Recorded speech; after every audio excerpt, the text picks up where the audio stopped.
نون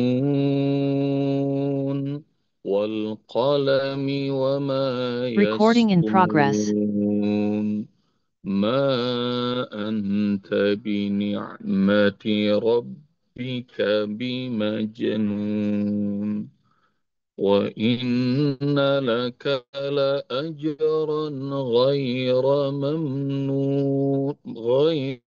ممنون وإنك لعلى خلق عظيم فستبصر ويبصرون بأيكم المفتون اللهم ارحمنا بالقرآن Nun wal qalami wa ma yasturun demi pena dan apa yang mereka tuliskan. Ma anta bi nikmati rabbika bi majnun kau Muhammad dengan nikmat Rabbmu ini kau bukanlah orang gila. Wa inna laka la ajran ghairu mamnun dan kau akan kelak memiliki pahala yang tiada pernah terputus. Wa innaka la ala khuluqin azim dan engkau Muhammad sungguh memiliki budi pekerti yang luhur. Fastatubsiru wa yubsirun kelak kau akan melihat Muhammad dan mereka juga kelak akan melihat. Bi ayyikumul maftun siapa di antara kalian yang orang gila sebenarnya. Bunda rahmati Allah Subhanahu wa taala dari dua ayat ini pelajaran pertama mereka yang telah mendapatkan kebenaran, mengerti kebenaran dan memperjuangkan kebenaran tugasnya hanya melakukan saja, kerjakan saja dengan istiqomah.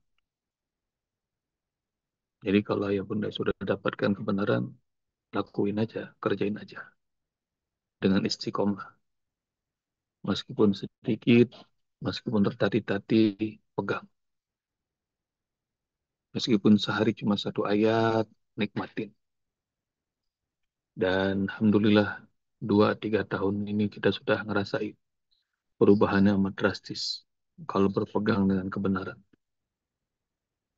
Satu ayat, 2 ayat sehari, pegang. Meskipun diledek, meskipun kayaknya nggak dapat apa-apa. Kalau sudah dapatkan kebenaran, sudah ngerti kebenaran dan memperjuangkan kebenaran, terus saja. Kul katakan aman tu billah sumastaqim. Katakan aku yakin pada Allah lalu istiqomahlah. Teruskan. Sama seperti orang yang lagi berjuang diet.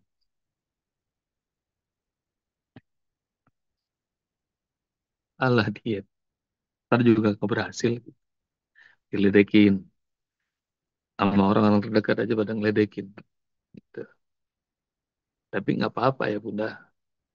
Ngurangin kalori, nambahin exercise, hari demi hari, hari demi hari.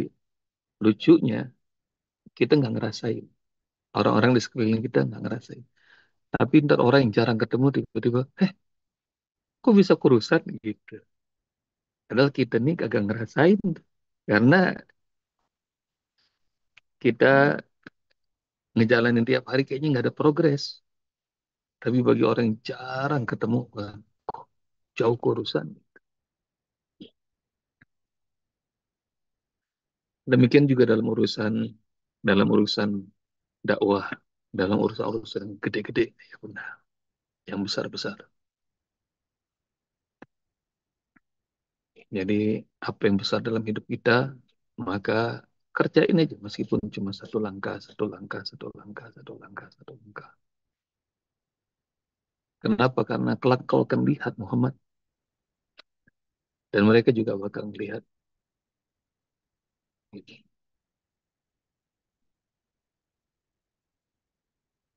Siapa sih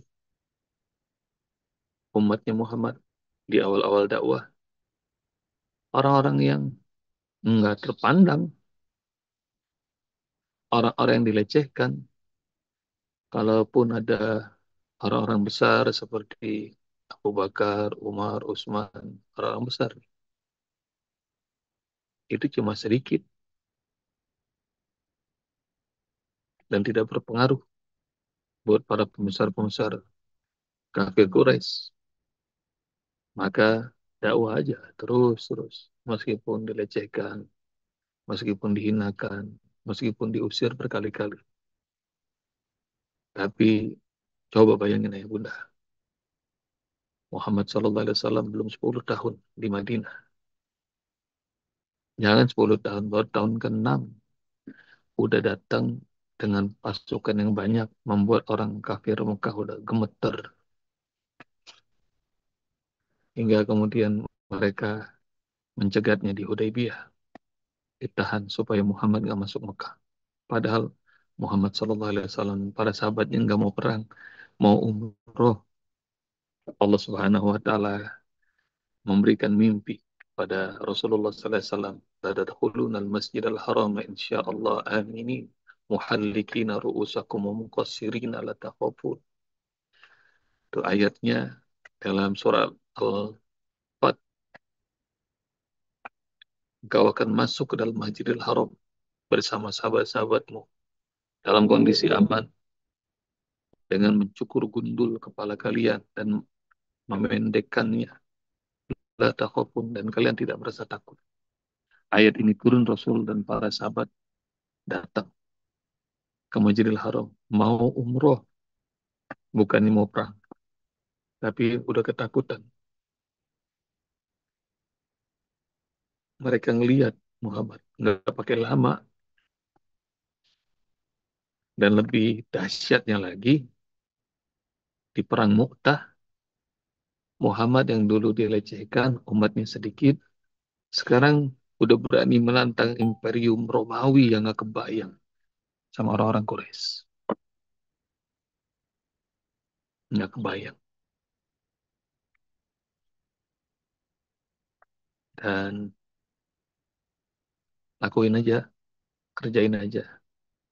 Kalau sudah dapatkan kebenaran, ayah bunda sudah ngerti kebenaran dan memperjuangkan kebenaran, kerjakan meskipun sedikit, sedikit, sedikit. Cuma satu langkah, satu langkah, satu langkah.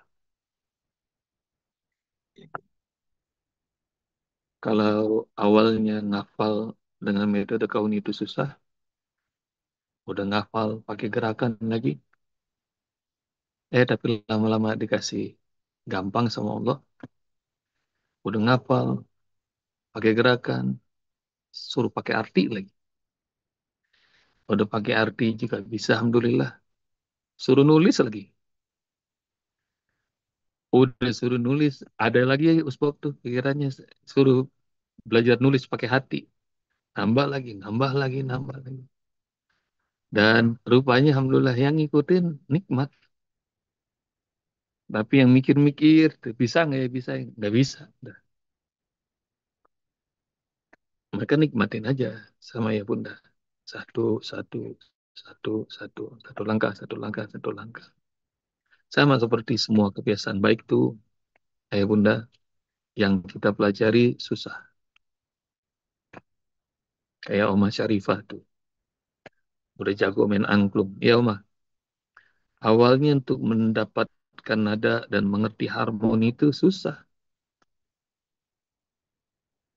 Sama seperti belajar piano, sama seperti belajar gitar dan lain-lainnya. Tapi Masya Allah, saat sudah ngerti, diketuk ini bunyinya ini, dipukul ini bunyinya begini, dan kemudian sudah ngerti harmoni, lama-lama sudah bisa tampil nggak pakai ngeliat yang dipukul bisa.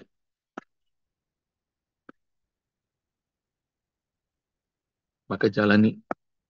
Kalau ayah bunda sudah mendapatkan kebenaran, sudah ngerti tentang kebenaran, memperjuangkan kebenaran, jalanin aja. Meskipun nggak kelihatan sekarang,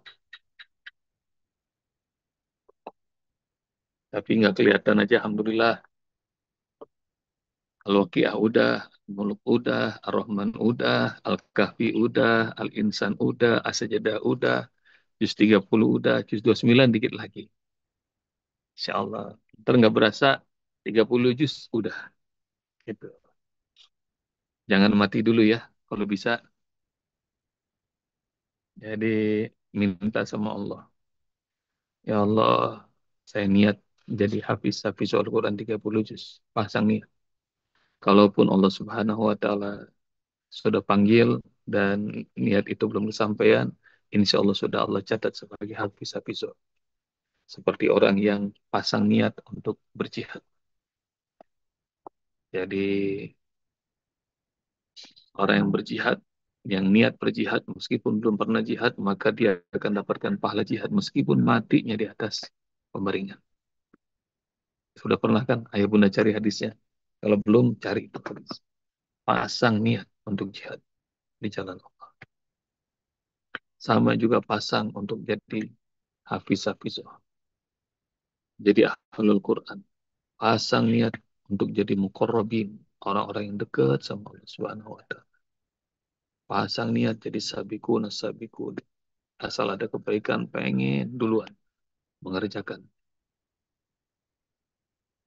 Pasang niat jadi ya, mutakun, orang yang bertakwa. Pasang niat. Balik tuh. Itu yang membuat Rasul dilecehkan, dihina, dianggap orang gila, dianggap penyair, dianggap tukang sihir. Wa ma huwa biqauli syair qalilan ma tu'minun wala biqauli kahin qalilan ma tadhakkarun. Maka nikmatin tuh sama ibu bunda. Kebenaran tuh.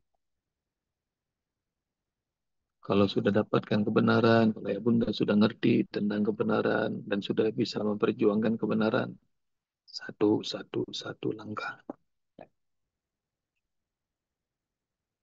Itu yang pertama. Udah habis waktunya ya? Masih. Yang kedua ya bunda, engkau akan lihat dan mereka akan lihat Muhammad bi ayyikumul maftun. Siapa sebenarnya orang gila?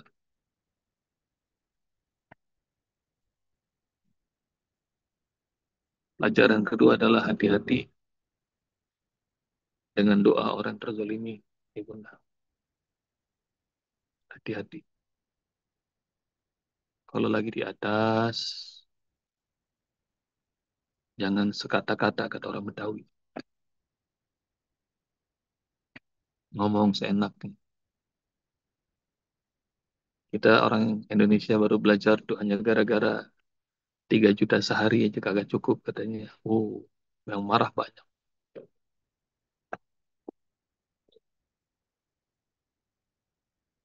Orang yang terzalimi di doanya mustajab. Salah sudah awal la turat. Ada 3 doa yang tidak mungkin ditolak Allah kata Rasul. Satu, doanya imam yang adil. Dua, doa orang yang berbuka puasa ketika dia berbuka puasa. Yang ketiga, pada waktu mazlum yarfa'ullah fawqal ghamam. Doa orang terzalimi Allah angkat langsung ke langit. Dan Allah jawab bilang, la'ansurannaka walau ba'da hin. Aku pasti tolong kau.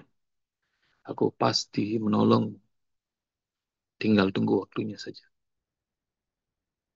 Doa orang terzalim itu makbul, kontan. Bi ayyikumul maftun. Siapa di antara kalian yang gila? Maka ayah bunda tuh ngerasain bagaimana doanya Rasulullah SAW ketika perang Badar. Udah pasukannya sedikit, senjatanya nggak lengkap, ngadepin orang-orang kafir Mekah yang udah jumawa, udah ngerasa pasti menang. Pasukannya 3 kali lipat. Dan Masya Allah. Doanya Rasulullah Allah, jika engkau tidak menangkan kami, engkau tidak selamatkan kami, maka engkau tidak akan disembah selamanya setelah ini. Jadi orang terzalim itu doanya udah nggak masuk akal.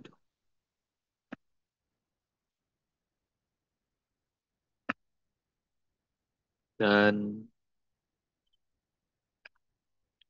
kontan tuh ya bunda. La ansurannaka walau ba'dahin. Aku pasti tolong engkau. Aku pasti menolong. Tinggal tunggu waktunya aja kata Allah. Dan doa-doa orang terzolimi ini makbul. Doanya Musa untuk Fir'aun makbul.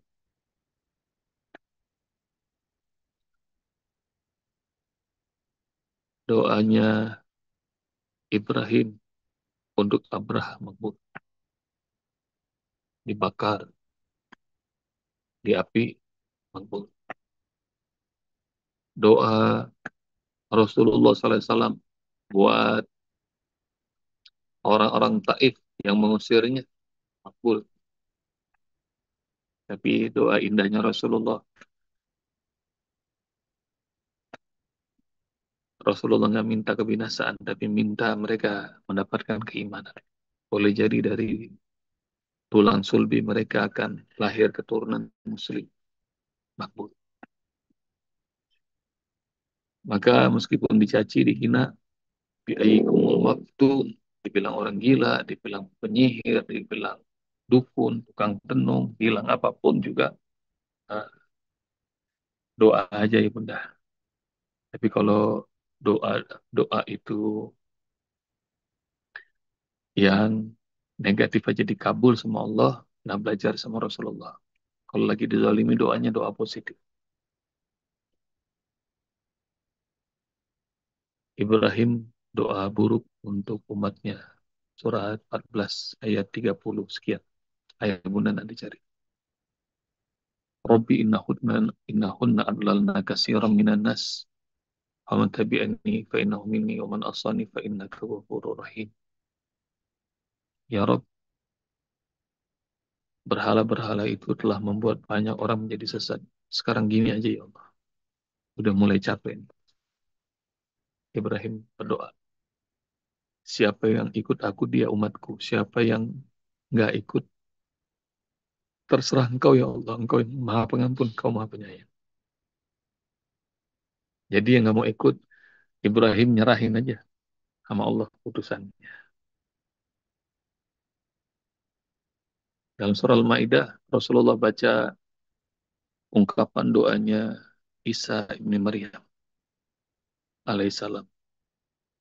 Dan Isa yang dakwahnya penuh kelembutan, doanya malah ekstrim. Doanya gini, in tu'adzibuhum fa innahum ibadu. Ayah bunda nanti cari di ayat 100-an, surah Al-Maidah. Kalau engkau mau azab mereka ya Allah, azab aja. Mereka juga hamba-hambamu ini kan. Wa in taghfir lahum. Tapi kalau engkau mau ampuni, fa innaka antal azizul hakim. Engkau zat yang maha perkasa. Engkau zat yang maha bijaksana. Wah itu Isa lagi sakit hati banget kayaknya. Kalau engkau mau azab, azab aja ya Allah.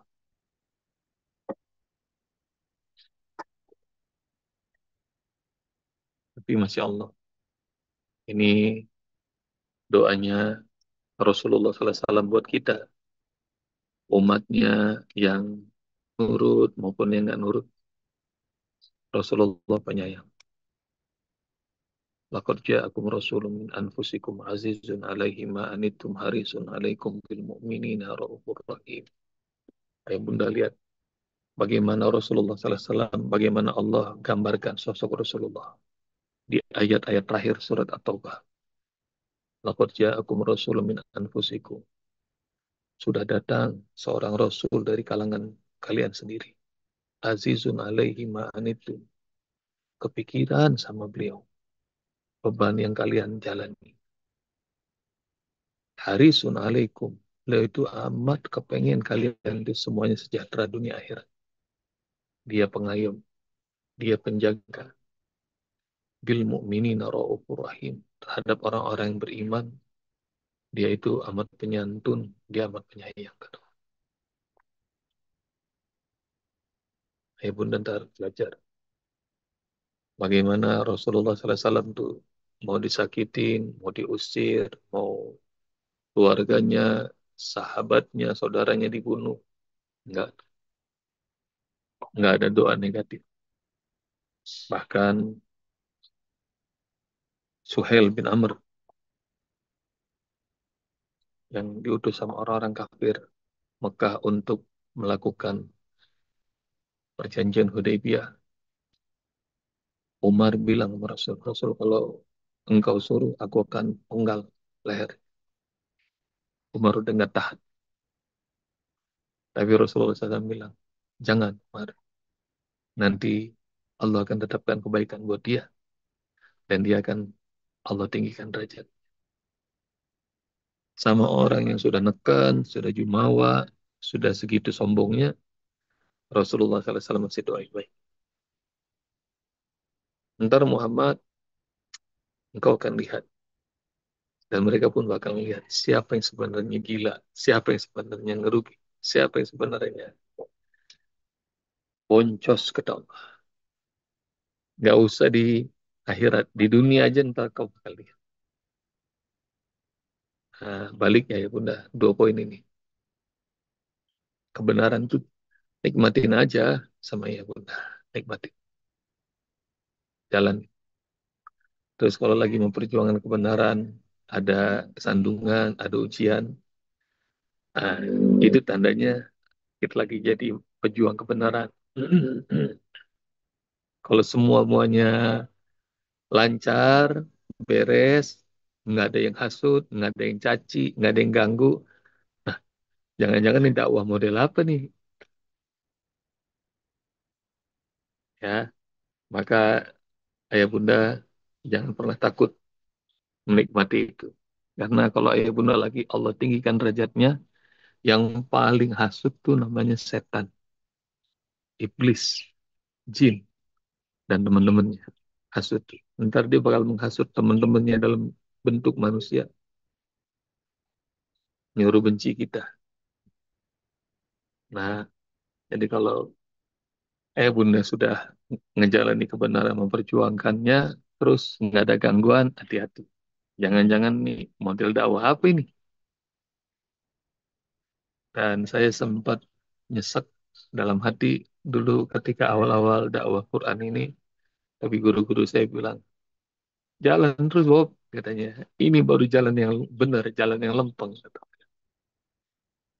Masya Allah. Itu 2 guru saya bilang begitu, saya bilang, oh iya juga ya. Gitu.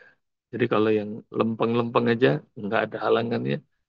Nah, terlalu biasa, kayak bunda. Kita ngejalanin hidup. Semoga Allah Subhanahu Wa Taala berikan kita kekuatan dan istiqomah berada di jalan. Jazakumullah. Amin. Assalamualaikum warahmatullahi wabarakatuh.